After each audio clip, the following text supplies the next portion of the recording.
By late 1968, many of the dreams born in the preceding years are dead, submerged in bitter disillusion.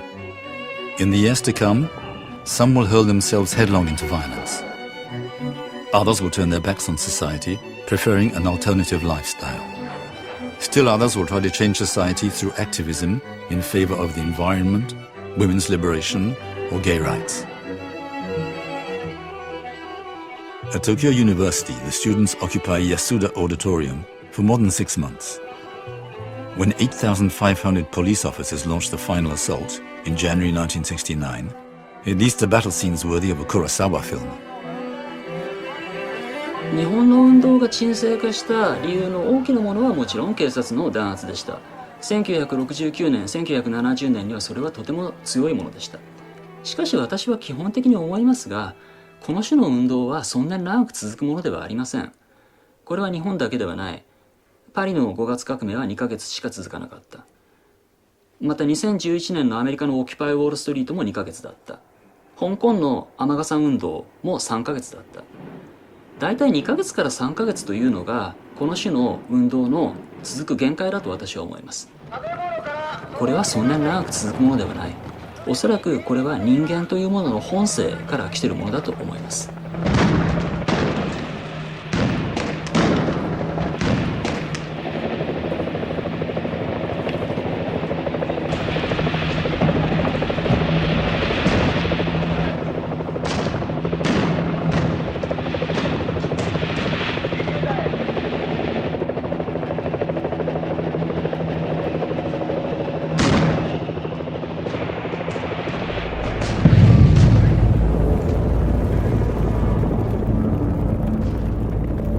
もちろん当時の活動家の意識としては警察の弾圧が強すぎるというのが意識されていたと思いますが、私が調べたところ普通の学生はその弾圧が強烈になる前にもう参加をやめつつありました。い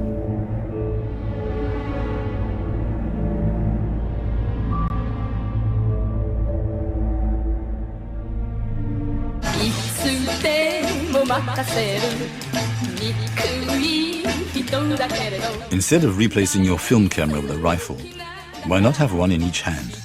Masao Adachi used to say.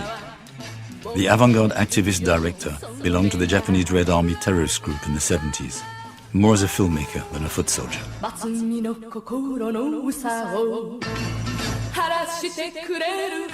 He has known both prison and exile. Back in Japan, he is not allowed to leave the country. At age 78, his political and aesthetic convictions are as strong as ever.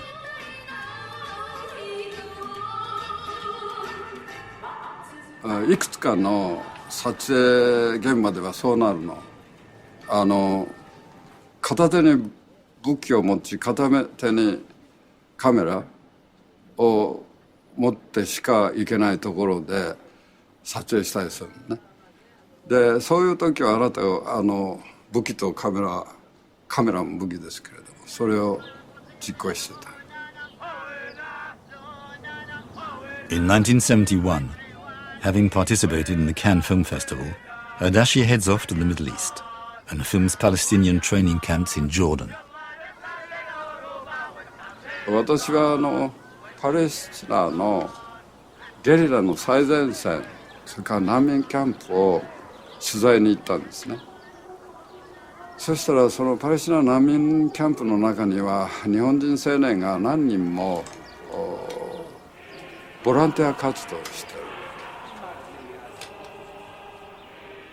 What catches Adachi's eye is that some Japanese activists are training with the Palestinians, as well as Germans like Bada and Meinhof, and Irish members of the IRA. These are the years when terrorism goes global. パレスチナ人が戦っている対イスラエルの最前線に行って、今日も戦闘が起こってないな、また起こってないなってやってるうちに、戦闘を見せると言いながらその最前線なのにパレスチナゲリラたちが模擬戦闘を始めた。でさあ取れさあ取れって言うんだけど、カメラ向けてたけど僕これ模擬戦闘でこれは撮れませんってカメラを地面に置いたの。こう朝早くいつもより早く5時半後真っ暗で出て行ったら途中でグミの実をいっぱい集めてきてそれを潰して服に塗ったり顔に塗ったりしてるからこういう紛争をしないと最前線はやばいのかなと思うんだけど最前線に行ったらそれでまた演習を始めてグミの実で赤く塗ってるのは負傷して血が出てるのを表してるんだって説明始めたので僕はもうついに撮影をやめたんですね。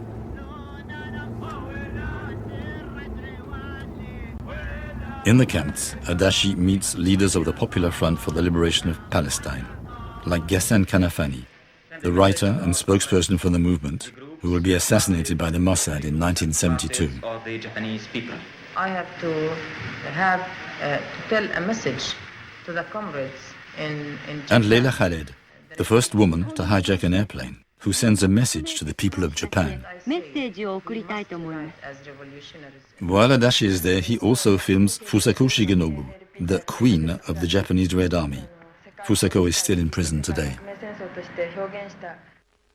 With the footage, Adachi will make his film Declaration of World War, the Japanese Red Army Manifesto. 我々はいかにプロパガンダ活動を行っているか、この5年間で得た教訓は実に単純である。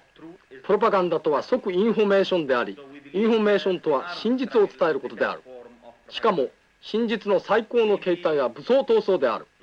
だから我々は武装闘争こそがプロパガンダの最良の形態だと信じている。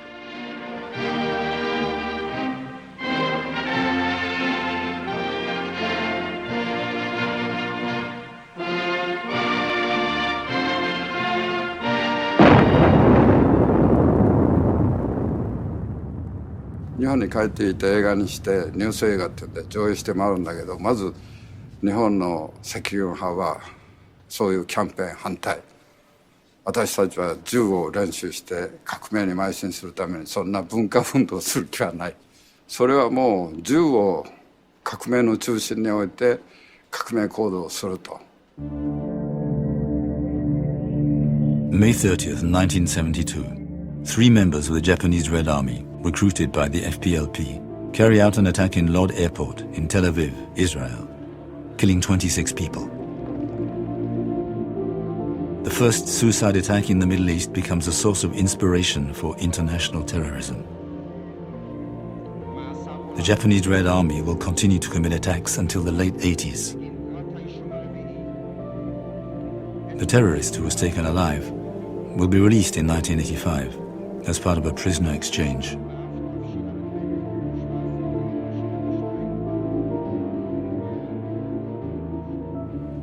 社会に対する挑発をもう一度圧倒的に熱意を持って進めるっていうのが必要だなと思ってるんですね。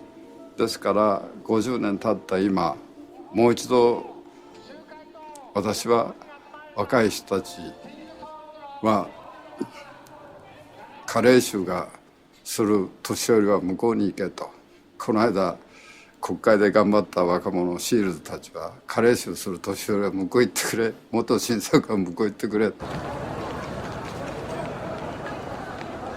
Quando prendiamo il 68 come fenomeno complessivo che va dalle lotte sui diritti civili alle lotte di Praga per la libertà, ecco, sia qualcosa di profondamente unitario.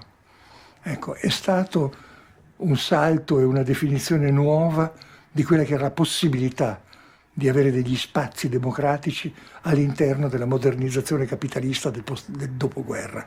E vorrei aggiungere qualcosa di più nella conquista di un'idea di felicità. Ecco.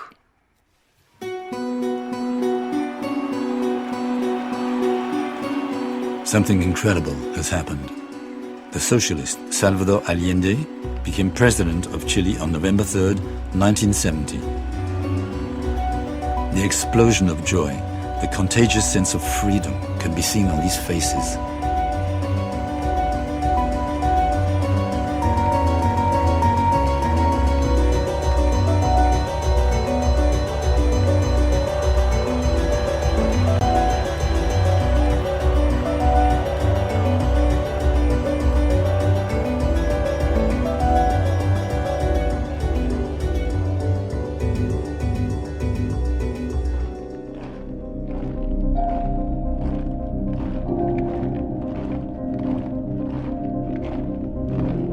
In Brazil, the military dictatorship had already been in place since 1964.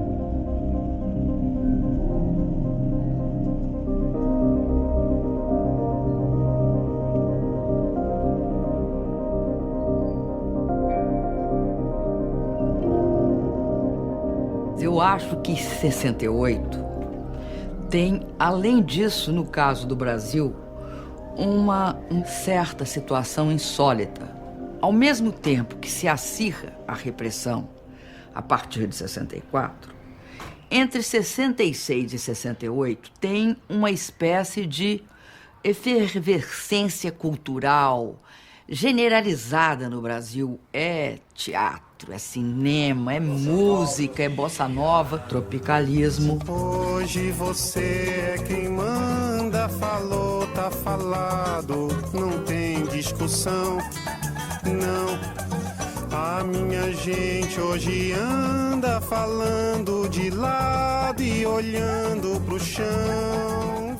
Enfim, é uma quantidade de movimentos.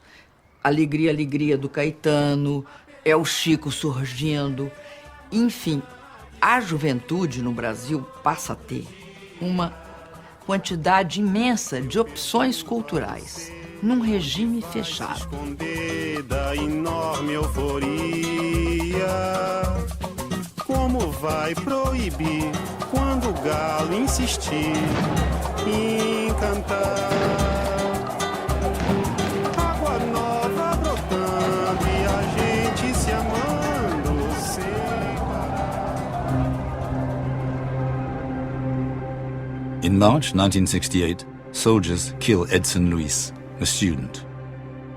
And the entire city of Rio de Janeiro comes to a standstill on the day of his funeral.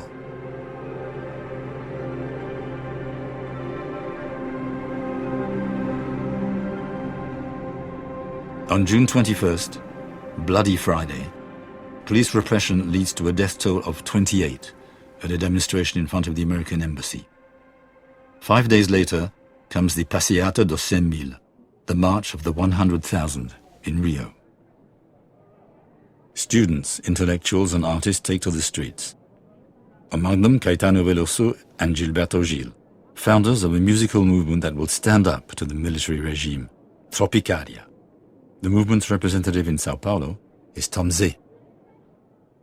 O que Caetano, por intuição, queria era ser o braço armado dessa segunda revolução industrial. Quer dizer, enquanto a ditadura pensar era crime, ele, como a ditadura, ele, Gil, como a ditadura não compreendiam as letras, você precisa saber da margarina, da gasolina. Isso parecia uma tolice, não é? Isso era uma puta malandragem. O que era nosso mundo aqui, nesse momento? Nós éramos um mundo de opressão, era a sombra da ditadura. Deixa eu pegar uma coisa aqui para imitar. A sombra da ditadura. Numa ditadura, pensar é crime. Numa ditadura, dá para a fome da cabeça da juventude elementos para eles estarem na excitação de pensar, na excitação de compreender seu tempo para fazer a antítese dele. Tudo isso é crime. E aí o tropicalismo de Gil e Caetano estavam cedendo isso por debaixo do pano. Eles estavam presos, mas as canções estavam por aí. São Paulo,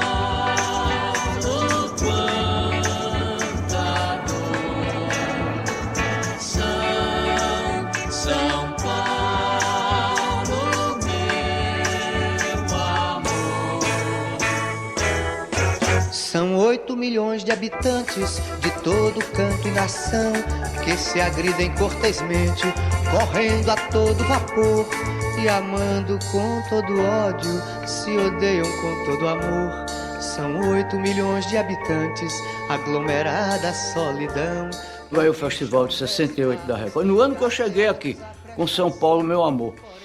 São Paulo, quanta dor. Com São Paulo, meu amor. A plateia nunca cantou quanta dor. Os estudantes universitários, no princípio, foram contra isso, viu? Que é uma coisa que ninguém se lembra mais. Nós éramos traidores da pátria, traidores da música brasileira, serviçais da música do rock internacional, com a guitarra e etc. Aí eu tive uma fase difícil, Porque eu achava que o jeito da classe universitária lutar contra a ditadura não estava certo. Eu achava que aquele heroísmo, aquele negócio de chegar no palco e começar a canção, como se fosse um grande herói, um negócio covarde, que ele não ia dizer adiante nem na cara do censor. Eu achava que nada disso, que só fazia uma consolação idiota, que não era método isso. E eu tentava pensar, que eu não sou especialista no assunto, uma coisa que se aproximasse de um método. Aqui tem uma figura de linguagem chamada redúcio ad absurdum. E eu adorei essa figura de linguagem. E um dia eu fiz uma canção assim. Sobe no palco o cantor engajado Tom Zé, que vai salvar a classe operária, dizer o que é bom para a classe operária. Não há nenhum operário no palco, talvez nem mesmo na plateia, mas Tom Zé e seu público sabem o que é bom para a classe operária. E os operários que não aborreçam com sua ignorância, porque Tom Zé e seus amigos estão cuidando da felicidade deles. E se os operários começarem a punhar, vão ser presos, porque estão atrapalhando Tom Zé, que está aqui para salvar a classe operária. Aí, quando eu ia descendo do palco, uma amiga minha comunista disse: eu não faço parte desses seus amigos. É por isso que, naturalmente, veja bem, só depois veio a se compreender que era muito mais importante o que o Caetano fazia sem falar em soldados armados ou não, o que Gilberto fazia sem falar em soldados armados ou não, do que soldados armados ou não, que era muito mais subversivo em termos do que a ditadura pensava, que era muito mais abridor do cérebro da juventude. A esquerda é contra os Estados Unidos. A Caetano uma vez disse assim: como é que a pessoa pode ser contra os Estados Unidos? Um povo que faz uma música tão bonita, eu sou a favor. Quando chegar o momento, esse meu sofrimento, vou cobrar com juros, juro, todo esse amor. Estou eu na cadeia num domingo de manhã. Tinha um rádio tocando Apesar de Você. Escutamos. E chegamos à conclusão que o Chico tinha rompido com a Marieta. Levamos o equívoco durante uma semana, até a gente perceber que era com a ditadura. Apesar de você, amanhã há de ser outro dia. Eu acho que 68 não terminou, de uma certa forma. Acabou várias coisas de 68, mas nós estamos vivendo um momento que tudo que nós aprendemos com o que foi a nossa vida em 68, nós agora podemos aproveitar para não cometer os mesmos erros. Sobretudo para aprender muito, porque tem muita força em 78, sabe por quê? A gente fazia com paixão. 68 sempre vai ser, né? Porque tem esse lado libertário no mundo, né? E tem essa surpresa imensa, que eu acho que é a entrada do jovem no cenário político. A imensa capacidade do jovem de mexer com uma sociedade, mexer com a base da sociedade. Porque a gente falava também para os nossos pais. Havia um problema geracional. Sem dúvida havia. Eu tenho de fazer isso para uma sociedade com capacidade de junto comigo, transformar. Eu não posso achar que eu sou uma vanguarda soltinha e iluminada. Nós tentamos isso. Então nós sabemos tudo de bom que tinha na nossa luta e tudo que não pode ser feito. Esse é o legado. Sempre das lutas, os legados são sempre os positivos, é aquilo que não pode ser feito outra vez. A vida humana, social e política é mais complexa. Então, na minha mala, vai o bom e o que tinha de equivocado. Feito com uma imensa generosidade. Feita com uma grande, até com muito heroísmo. Porque não é fácil enfrentar tudo aquilo. A tortura, ela é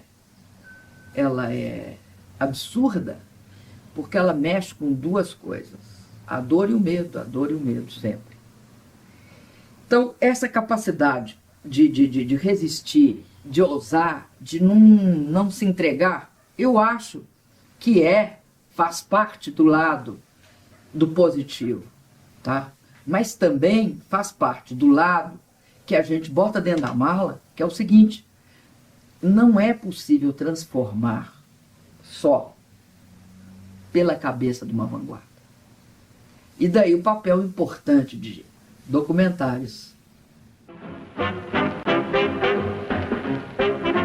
In left-wing movements, everyone seems to agree about how important women are for the revolution, as long as they stick to cooking and copying flyers.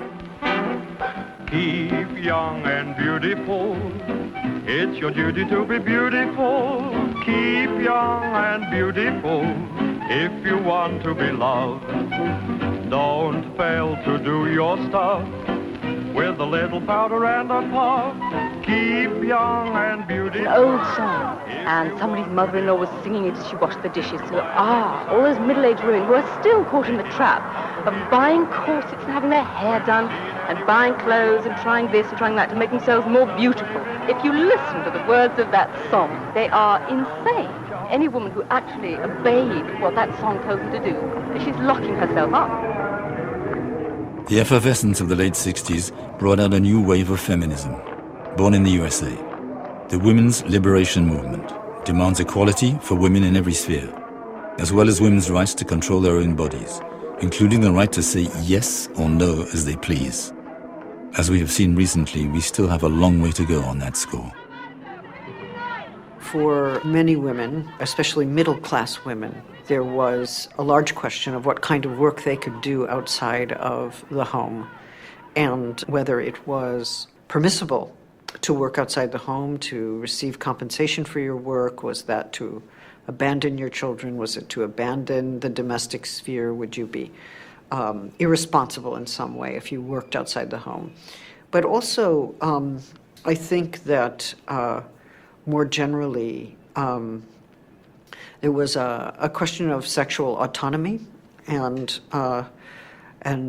that, of course, brought up all kinds of questions of what you could do with your own body. Could you have sex with someone you wanted to have sex with, even if you weren't married? Could you have an abortion, make use of reproductive technology, even if your religion said that that was not appropriate? But some of the radical left sexual discourse was libertarian, and maybe more in the tradition of the libertines, sexual experimentation, calling into question norms and conventions, trying to overcome inhibition or repression, having sex with the person you want, regardless of whether it's a long-term relationship or not. You might know their name, you might not know their name. So the easy pickup or experiments in bisexuality or lesbianism or gay sexuality, a lot of that was starting, although that was certainly not the main focus of the late 60s.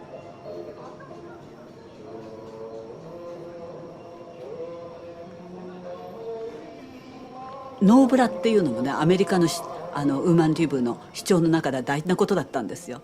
ノーブラも女の解放でね、その人ね、おっぱいがこの辺で揺れてたんですよ。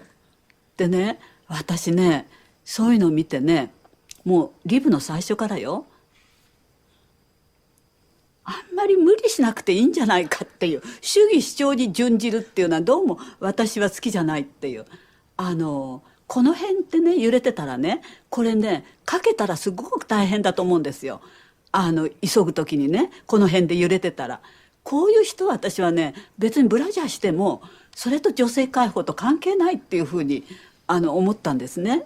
だからね、アメリカのね、なんかこうもう女性解放って言ったらノーブラみたいな感じ、そういうのがね、なんかちょっと私が目指してるものとはちょっと微妙に食い違うっていうか、余計なお世話っていうか、大学の応募に対して自分たちの権利を主張して学生たちが学内で寝泊まりして戦ったわけですけど、そういう生活を共に送る中でね、男たちがさ本当に戦ってる女はさ女として感じられない。だから結婚するならやっぱり運動してない女とやりたいなとかっていうことを平気で言ったりするわけですよ。In 1970, the feminist Mitsu Tanaka publishes Liberation from the Toilet, a manifesto in which she accuses men of treating women like toilets into which they relieve themselves. とにかくすごく怖かったけれども、まず私は本当のことを言おうというふうに思って、それがね一番最初に本当一晩、気持ちの上では一晩で書き上げた便所からの解放っていうね書き物があるんですね。でそれを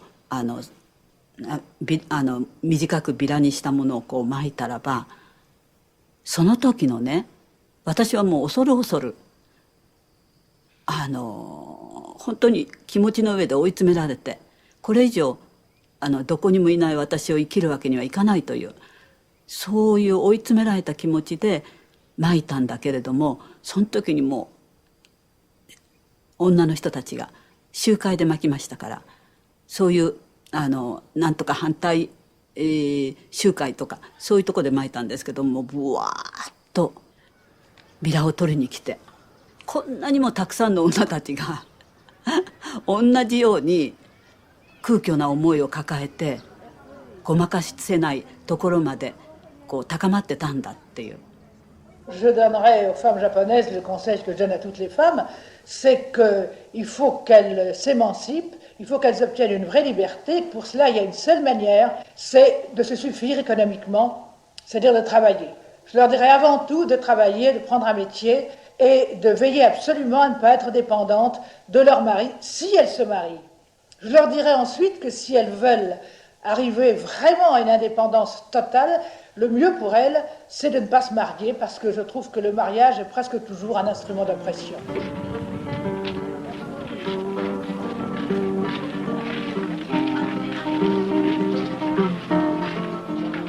父ちゃんみたいな男じゃ嫌なんだよ。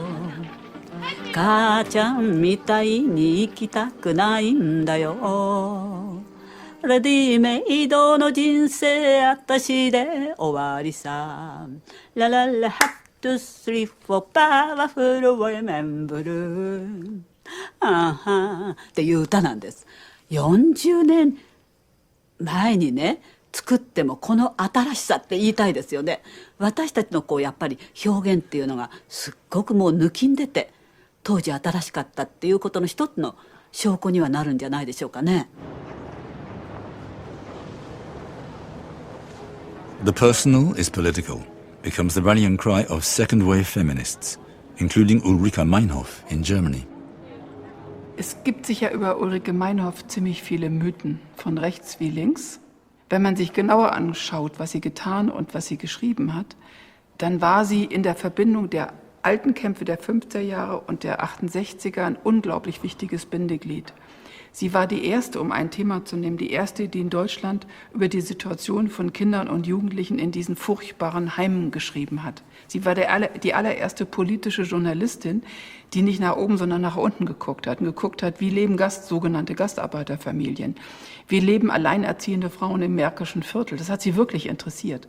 Und damit war sie ganz früh, damit war sie vor der Frauenbewegung, damit war sie vor vielen linken Gruppen, die nicht über ihren Elfenbeinturm hinausschauen konnten. Also ist das Problem aller politisch arbeitenden Frauen, mein eigenes inklusive, dieses, dass sie auf der einen Seite gesellschaftlich notwendige Arbeit machen, dass sie den Kopf voll richtiger Sachen haben, dass sie eventuell auch wirklich reden und schreiben und agitieren können, aber auf der anderen Seite mit ihren Kindern genauso hilflos dasitzen wie alle anderen Frauen auch.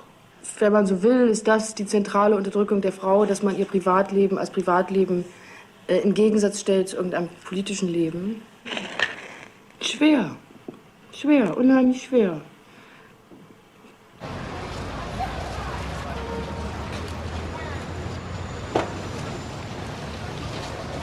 New York, 1971. Germaine Greer, author of the best-selling Female Eunuch, one of the first modern feminist texts, debates with the very macho Norman Mailer. I'd like to hear whether the women feel there's a connection between the women's liberation movement and the gay liberation movement. Actually, I've always thought that it was part and parcel of the same movement. I know this means that some of my sisters part company with me on this issue. I think the simplest way for me to describe my attitude to the whole question is that it seems that sexual politics, by and large, has something to do with the act of fucking being to the advantage of the one who fucks and to the disadvantage of the one who is fucked. And as far as I can see, and the one who is fucked, be it male or female or a goat or a pig or a stone, is always characterized as female and inferior. And we all have an interest in changing the grammar of that verb, of opening it out to all its many, many possible permutations.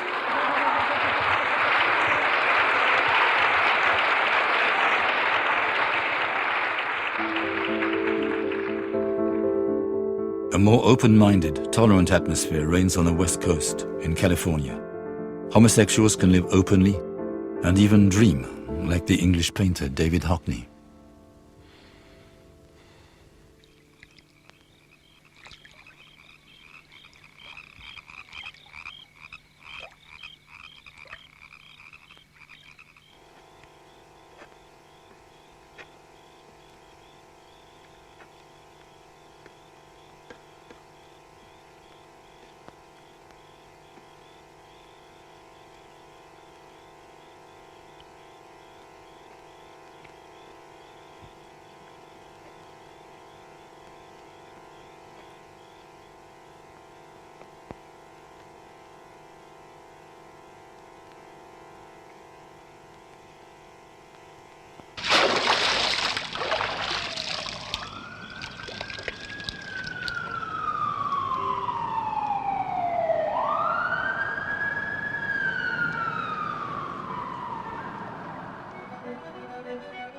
Having left repressive England, where homosexuality is illegal until 1967, behind him, David Hockney becomes an international gay icon.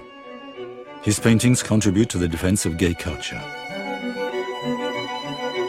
It is a long undertaking, because it isn't until 2003 that homosexual acts are decriminalized in all 50 states in the USA.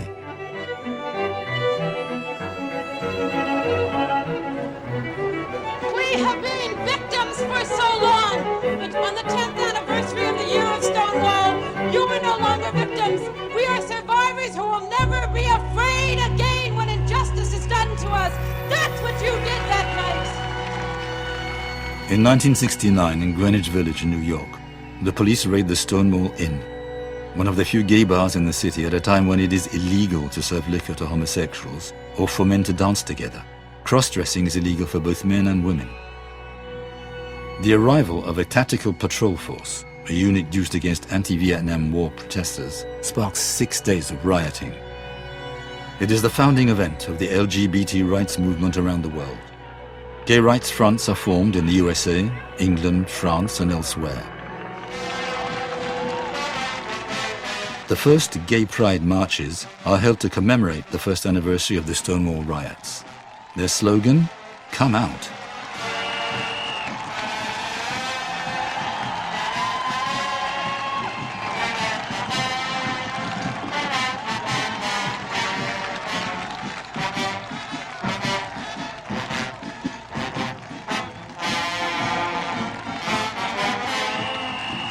I think on a social level, there were victories which are still with us, that these big political movements spawned movements which called themselves, after the Vietnamese National Liberation Front, the Women's Liberation Movement, the Gay Liberation Movement, and all these social movements had a big impact. I mean, feminism, gay rights received a huge boost from the period 68 to 75.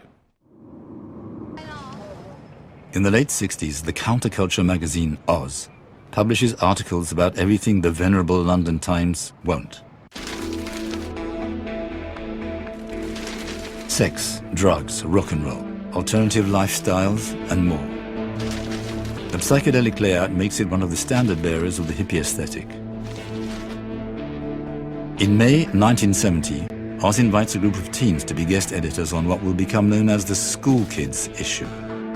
Among other things, the issue includes an adaptation of a Robert Crumb cartoon, in which the children's comic strip character Rupert Bear was inserted into an explicitly sexual situation. The journal is prosecuted for obscenity, and the trial, in the summer of 1971, attracts a lot of attention.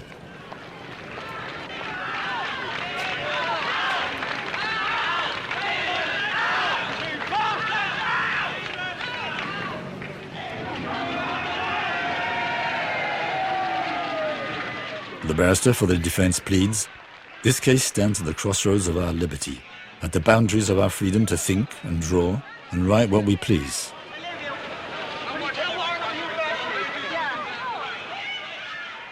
The three editors-in-chief, who sometimes wear school uniforms to the trial, are found guilty. Sent to jail, their long hair is forcibly cut, which causes outrage in England. They get a lot of support. John Lennon, for instance, writes God Save Oz. The Oz 3 conviction is overturned on appeal, signalling the end of Victorian morals' iron grip on British society. Wenn wir von der 68er-Bewegung sprechen, dann sprechen wir eigentlich von einer liberalen und libertinären Bewegung. Also eine Bewegung, wo man sagt, wir wollen mehr Freiheitsrechte, wir wollen mehr Jugendkultur, wir wollen mehr sexuelle Freiheit, wir wollen laut in der Öffentlichkeit Rock'n'Roll hören oder Rock. Und das hat natürlich mit Sozialismus alles überhaupt gar nichts zu tun. Und dieses erste 68, das Politische, hat auf der ganzen Linie verloren und das zweite 68 auf der ganzen Linie gewonnen.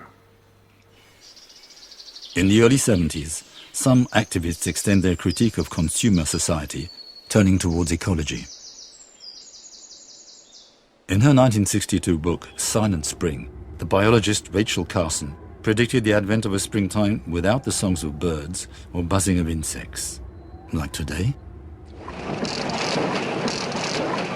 By awakening Americans to the dangers of the overuse of pesticides, which were being spread indiscriminately on crops, in houses, and even on children, the book would eventually lead to the creation of the U.S. Environmental Protection Agency.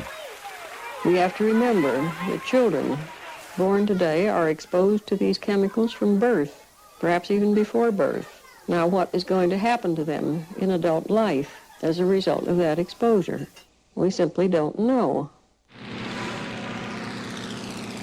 It not only exposed part of the problem, it showed that there's a much bigger toxic problem that is yet to be exposed and studied in terms of the impact on health, impact on nature, impact on the planet, and that generated a sensitivity, especially because she was a beautiful writer and she was an example for the rest of us, that environmental pollution is a massive form of cumulative silent violence, and it has to be dealt with as a massive form of cumulative silent violence perpetrated on innocent people in often invisible manner for the pursuit of profit, because the polluters do not want to internalize these costs and get better technology.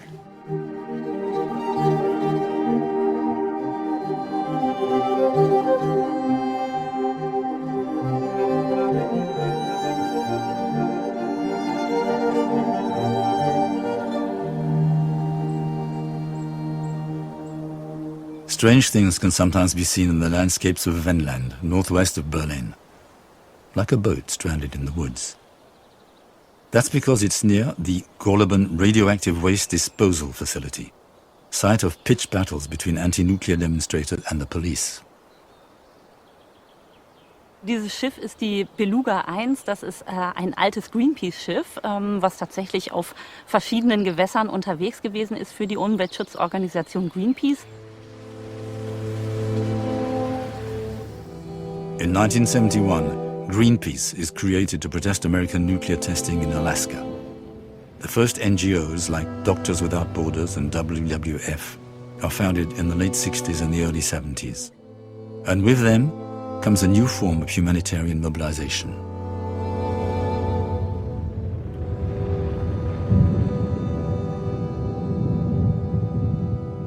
Hier sind eigentlich die zentralen Anti-Atom-Proteste in den letzten Jahren gewesen. Und auch das Schiff hat im Rahmen von Anti-Atom-Protesten eine wirklich zentrale Rolle gespielt. Am Anfang waren die Castor-Proteste vor allen Dingen hier im Wendland verortet. Das waren Menschen, die hier wohnten, die dagegen gekämpft haben, dass hier ein Atommülllager entstehen soll. Später sind dann vor allen Dingen Studenten dazugekommen, ja, vielleicht Linke, die aktiv werden wollten und die Menschen unterstützen. Dann, wesentlich später, sind tatsächlich auch große Demonstrationen dazu entstanden, ist der Protest sehr breit aufgestellt gewesen und es war dann eigentlich ein sehr gutes Zusammenspiel zwischen einerseits ja, sozusagen radikaleren Aktionen, wirklich eben auch Sachbeschädigung zu begehen oder Ähnliches, bis hin zu ja, bürgerlichen Demonstrationen mit Kinderwagen und allem drumherum. Und dadurch hat sich das eigentlich zu so einem Gesamtbild entwickelt.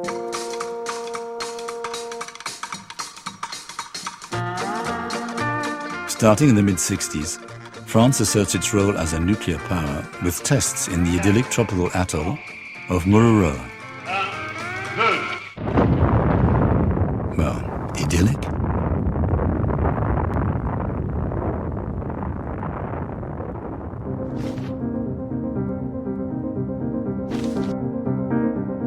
As early as the 70s, the cartoonist Reiser, always ahead of his time, begins promoting renewable energy with his trademark caustic sense of humor.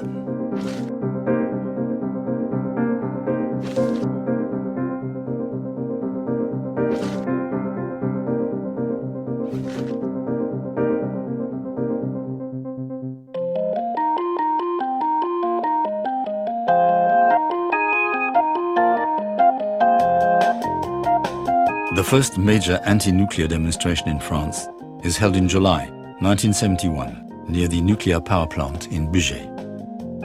A hot summer day, I was there. We all believed.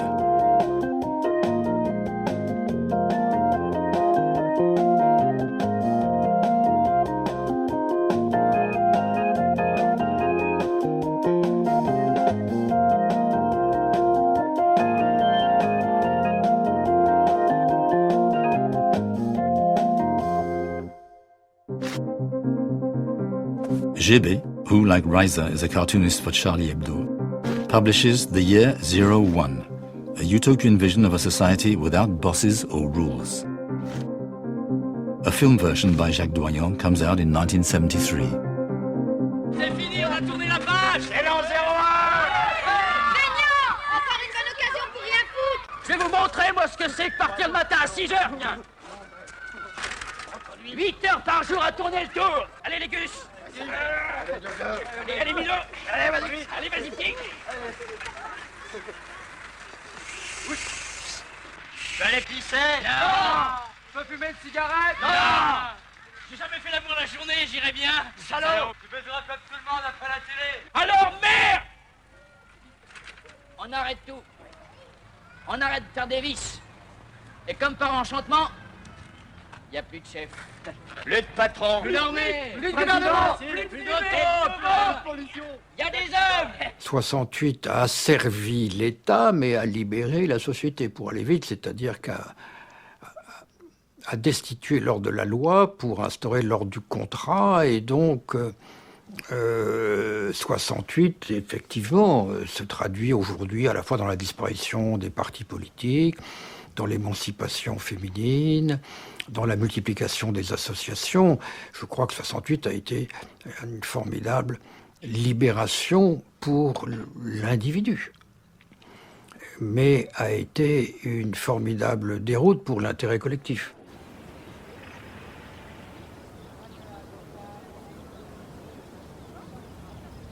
With the support of anarchists and environment activists, farmers from the Larzac Plateau in central France defend their pastures against the extension of a military base.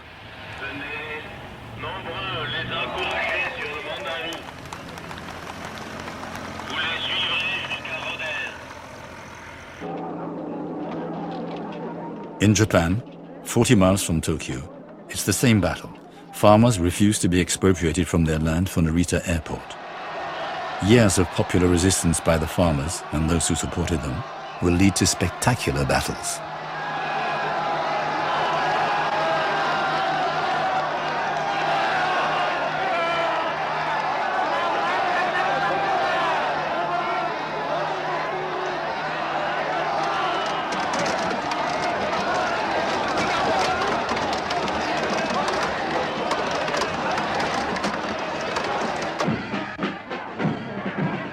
In Chile, the struggle continues. Salvador Allende's friendship with Fidel Castro, as well as his speeches against the power of multinational corporations, are starting to attract a lot of concern in Washington. Las grandes empresas transnacionales no solo atentan contra los intereses genuinos de los países en desarrollo, sino que su acción avasalladora e incontrolada se da también en los países industrializados donde se asientan. Es nuestra confianza en nosotros lo que incrementa nuestra fe en los grandes valores de la humanidad y en la certeza de que esos valores tendrán que prevalecer, no podrán ser destruidos. On September 11, 1973, with the support of the USA, General Augusto Pinochet leads a coup d'etat that bombs the presidential palace of La Moneda, overthrows Allende's government, and imposes a military junta. With no means of escape, Allende commits suicide.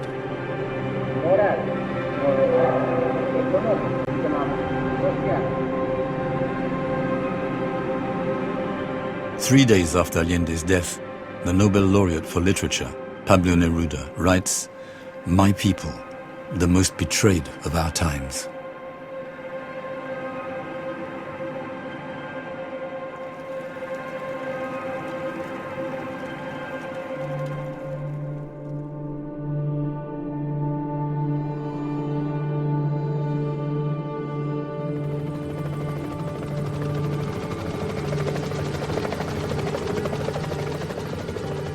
April 30th, 1975. The fall of Saigon, from the American point of view, or the liberation for the North Vietnamese. The conflict killed 3 million Vietnamese. The last American helicopter lifts off from the roof of the American embassy in Saigon. The Vietnam War, the thread running through this decade of change, is over.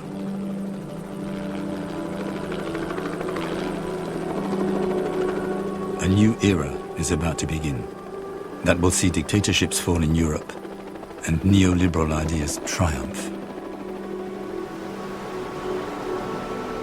And now, which way should we go? Should we cultivate our garden or commit to a new struggle? Eddie De Luca has his own idea. Oggi per me l'argomento principale sono i flussi migratori. He even turned it into a secular prayer. Mare nostro che non sei nei cieli e abbracci i confini dell'isola e del mondo, sia benedetto il tuo sale, sia benedetto il tuo fondale. Accogli le gremite imbarcazioni senza una strada sopra le tue onde.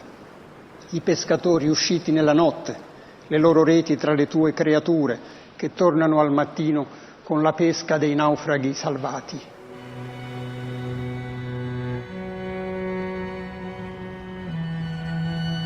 From 1965 to 1975, a world caught up in turmoil, struggle, war. Everywhere, more and more voices are raised against colonialist, authoritarian, repressive and moralizing societies. I remember that we were proud sometimes and disappointed often, that we abandoned some illusions to hang on to other struggles. I remember that we were 20 years old in 1968 and we took to the streets to change the world. Maybe it was not due to our actions, but the world did change. And at the same time, everything remains to be done.